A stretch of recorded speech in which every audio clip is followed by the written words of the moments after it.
Hello everyone, once again I welcome you all at Nagesh Karji Orchid School TV channel, and today we are going to study about the new lesson of the science, that is the moon. So students, as we know that our space is made up of many planets, stars and satellites. So out of them today we are going to study about the natural satellite of the earth, that is the moon. So in this topic we have to study about how the moon looks, then second point, that is the conditions on the moon, then how the moon moves, then phases of the moon, landing on the moon. Also we have to study about two types of eclipses, that are solar eclipse and lunar eclipse. And at last we have to study about artificial satellites and uses of satellites. Students, as I told you before that, and as we know that our space is made up of many stars, planets and satellite, and we also know that moon is the natural satellite of the earth, and in this lesson we are going to study about the moon in detail. So in this lesson we, first of all we will study about the basic structure of the moon, or how the moon looks. So first of all we will study about how exactly the moon looks. So students, in your textbook you can see the picture of moon, or at night also you can see the moon, or you can see the images of the moon, but and we see the only outer structure of the moon, that it is looking like the ball, but as we see the structure from the earth is different in originally. So how exactly the moon looks? First of all, the moon is looking like a ball of rocks. How exactly the shape of the moon? The moon is exactly like a ball of rocks. And how is the size of the moon? It is near about one quarter the size of the earth. What is the size of the moon? It is near about quarter the size of the earth, and it is about 384,400 kilometer away from the earth. How far the moon from the earth? It is about 384,400 kilometer away from the earth, and it is our nearest neighbor in the space. It is our nearest neighbor. So moon is the nearest neighbor in the space. That is why it appears so big from the earth. This is the reason, due to that it appears so big from the earth. Although the moon is the brightest object in the sky, it does not give out light of its own, and it is very important thing that we have to keep in mind, that moon does not have its own light. Moon does not have its own light. Then where does the moon get its light? Where does the moon get its lights? It reflects the light.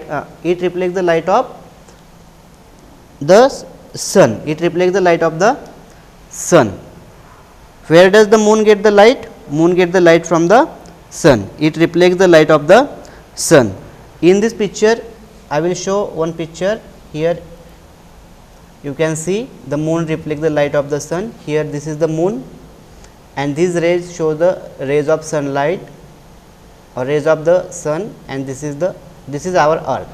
When rays of the sun falls on the moon, moon reflects the light of the sun on the earth.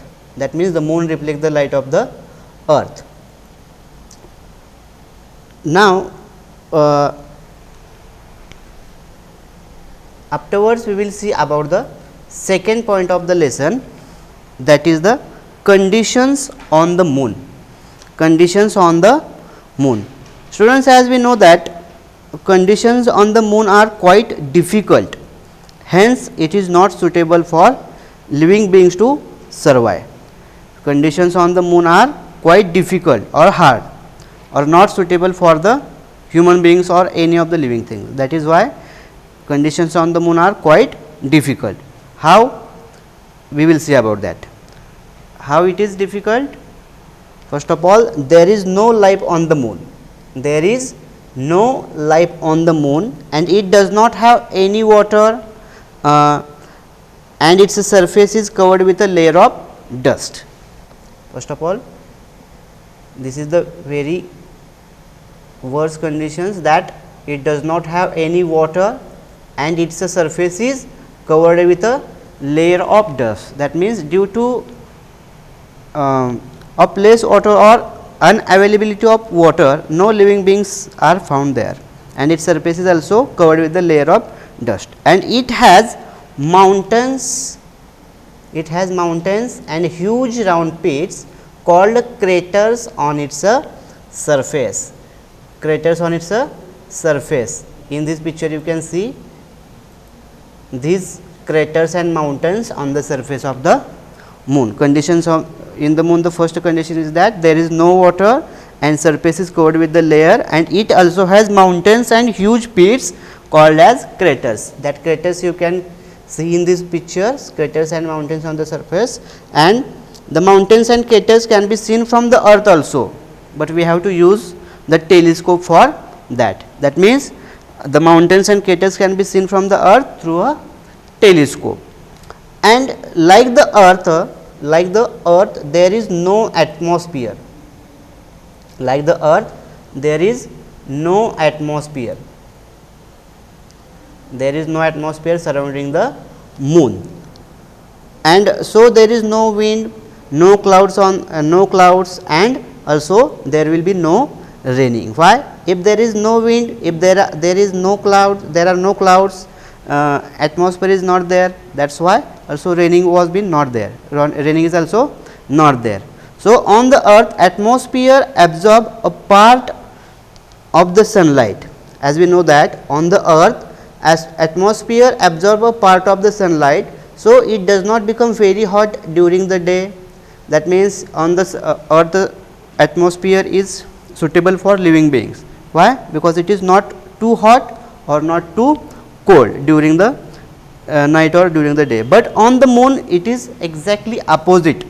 The atmosphere is exactly opposite. How? On the moon, as there is no atmosphere, it becomes boiling hot. That means, very hot atmosphere during the day.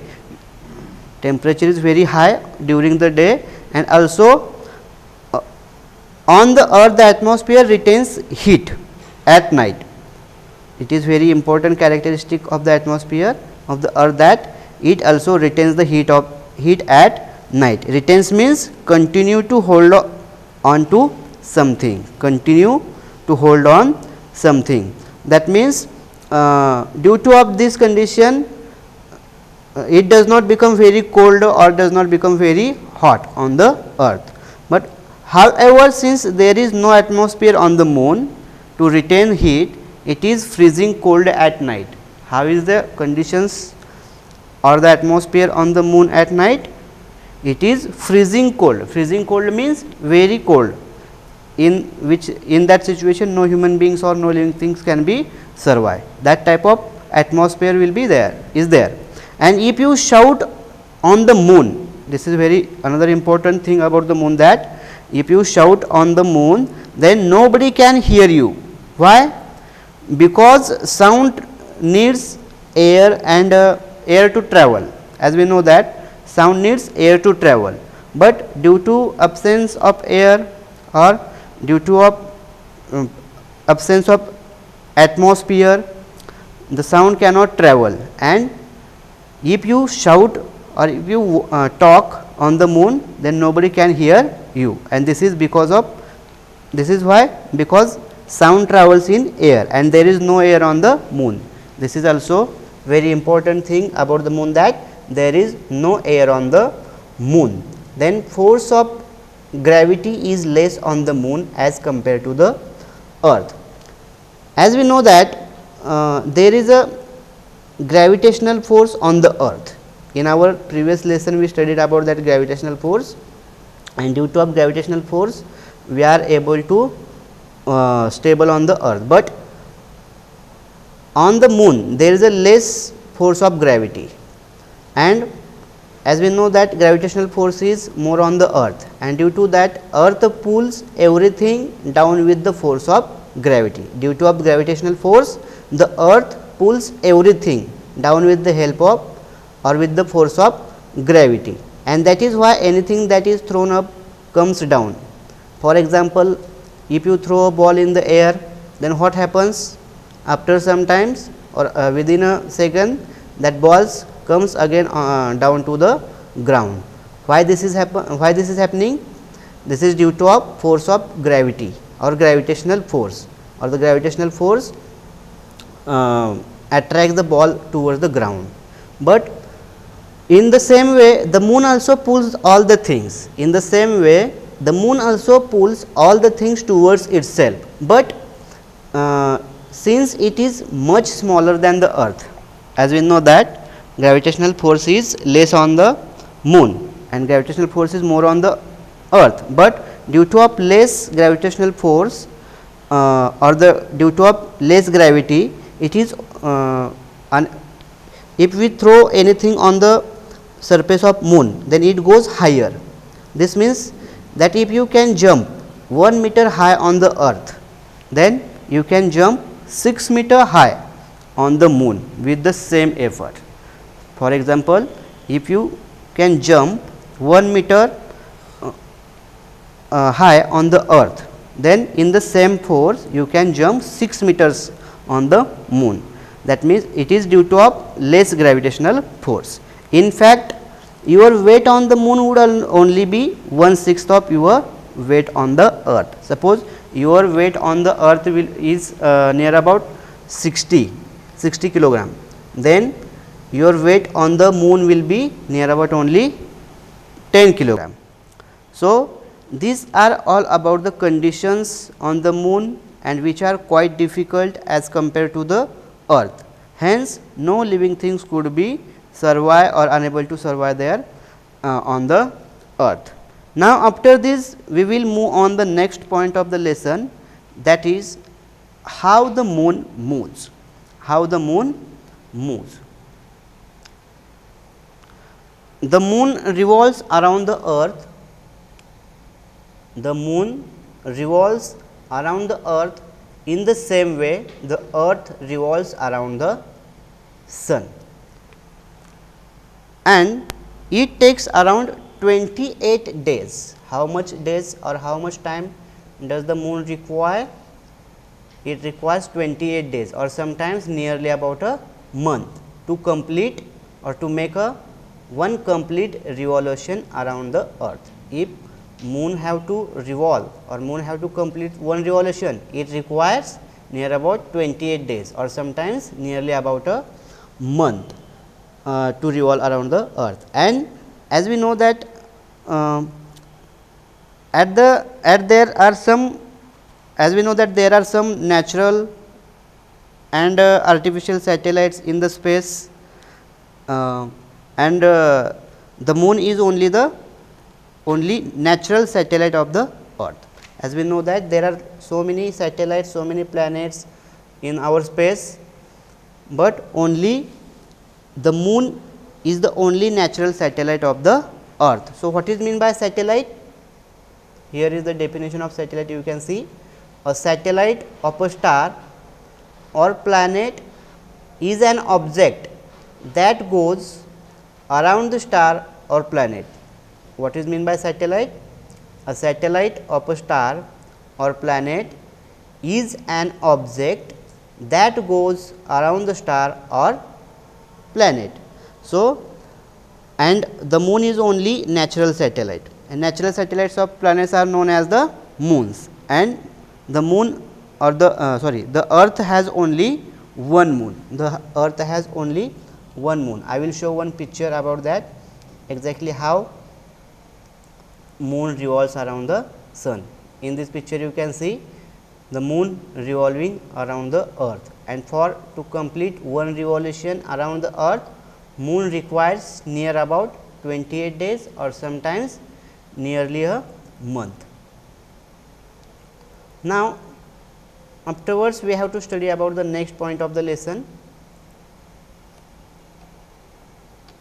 that are the phases of the moon.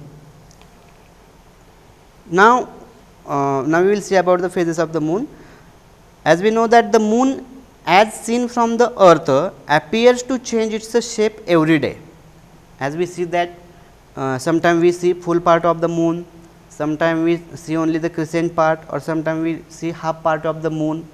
So, these changes or this change in the shape every day are called as the phases of the moon.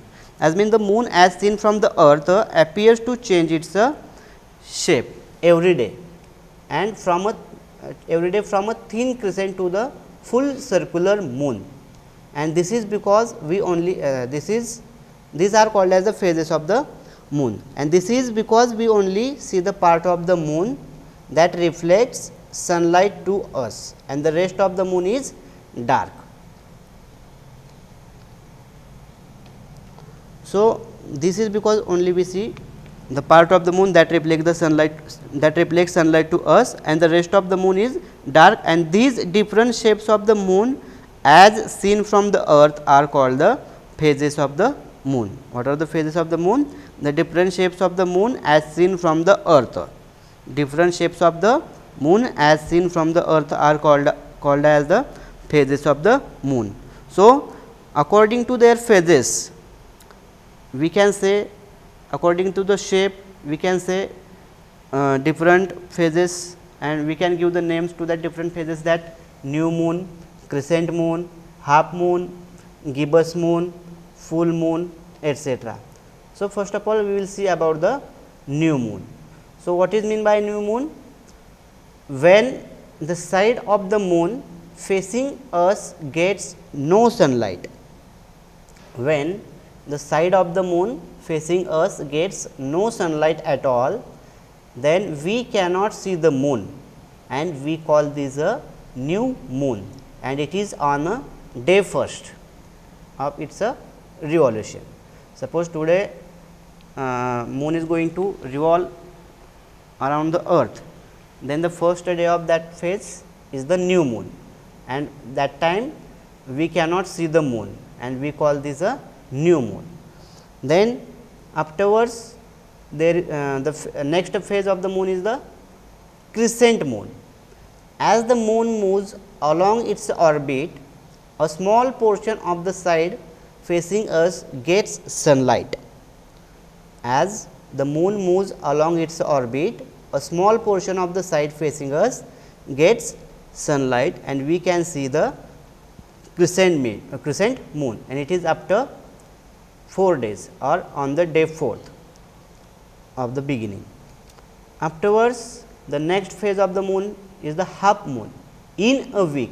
That means, from the beginning after a week we can see half of the moon.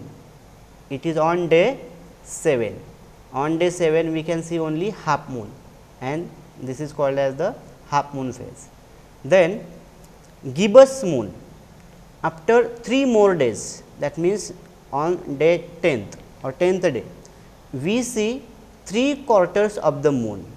How much moon we can see after 10 days? We can see 3/4 of the moon, and this is called as the gibbous moon. It is on day 10. Then afterwards full moon in 2 weeks, means near about of 14 days.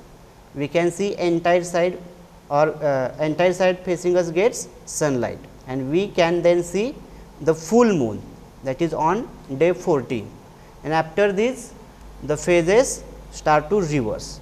Here I will show you the picture of the phases of the moon. In your textbook also you can see the phases of the moon. Suppose here this is the day 1st. On day 1st we cannot see the moon, and this is called as the new moon. Here is the earth, if we are on the earth, we cannot see the moon on first day. Then after fourth day, here in this picture you can see the crescent moon. Why? Because only a small portion of the side facing us gets sunlight and we can see crescent moon. After a week or in a week, we can see half of the moon. Here in this picture you can see half of the moon, this is called as the half moon. Then again on 10th day, after 3 more days or again on the 10th day, we can see 3/4 of the moon, and this is the gibbous moon. Then in 2 weeks, the entire side facing us, here entire side facing us gets sunlight, and we can see then, or we can see the full moon on day 14. But after this phases start to reverse. That means on 17 days, on 21 days, on 25th days, that phases started to reverse. Again on 28 days or sometimes on after in a month, again we will see new moon. So these phases and this revolution keep continuous, and phases of the moons are also be continuous. So these are all about the phases of the moon that we can see from the earth. Now afterwards we have to see about the next point of the lesson, that is the landing on the moon. Landing on the moon, that means who steps first on the moon. So the 3 American astronauts whose names are Neil Armstrong, Edwin Aldrin and Michael Collins. Neil Armstrong, Edwin Aldrin and Michael Collins were the first to visit the moon in a spacecraft called Apollo 11. And Neil Armstrong and Edwin Aldrin walked on the moon on 21st of July in 1969. And Neil Armstrong was the first human to step on the moon. This is an important question that you have to keep in mind, that the first human to step on the moon was Neil Armstrong. Along with Neil Armstrong, Edwin Aldrin and Michael Collins also were the first to visit the moon, and they reached on the moon in a spacecraft called as Apollo 11. Now afterwards we have to see about the eclipses. For that you can do one experiment at your home. For that you have to shine a torch towards a wall, and now put your hands between the torch and the wall. Then there you can see a shadow of your hand on the wall.